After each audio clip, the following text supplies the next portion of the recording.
ఆనందాన్ని ఇస్తుందంటే కానీ ఓకే. బచ్చలమల్లి నేను జస్ట్ అలా కథ విన్న దగ్గర నుంచి నా మనసుకు చాలా దగ్గరైన సినిమా. నా క్యారెక్టర్ చాలా బాగుంటుంది. నాకు ఇంత మంచి క్యారెక్టర్ రాసిన సుబ్బు గారికి నేను థ్యాంక్స్ చెప్పుకోవాలి. ఈ సినిమా గురించి నేను కూడా చాలా మాట్లాడాలి, but I think we will hold it for pre release function.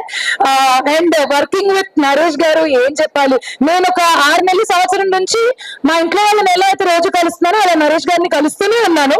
దీనికి ముందు మేము ఆకుటి అడుక్కు చేసాం, ఇప్పుడు Bachhala Malli.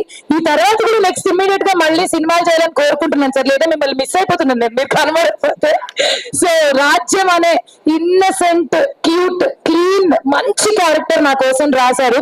First of all performance కి స్కోప్ ఉన్న క్యారెక్టర్. ఇందాక ప్రొడ్యూసర్ గారు వచ్చి చెప్పారు కూడా, ఈ సినిమాతో మీ గ్రాఫ్ చాలా బాగా పెరుగుతుందండి, బాగుంటుంది అని. తదాస్తు, అలా అవ్వాలని కోరుకుంటూ డిసెంబర్ 20వ తారీఖు మేము మనస్ఫూర్తిగా తీసిన ఈ సినిమాని మీరు కూడా మనస్ఫూర్తిగా చూసి ఆశీర్వదించాలని, హాయిగా కూర్చుని మీ కథలన్నీ అలా నెమరు వేసుకోవాలని ఒకసారి కుర్చీల్లో కోరుకుంటున్నాను.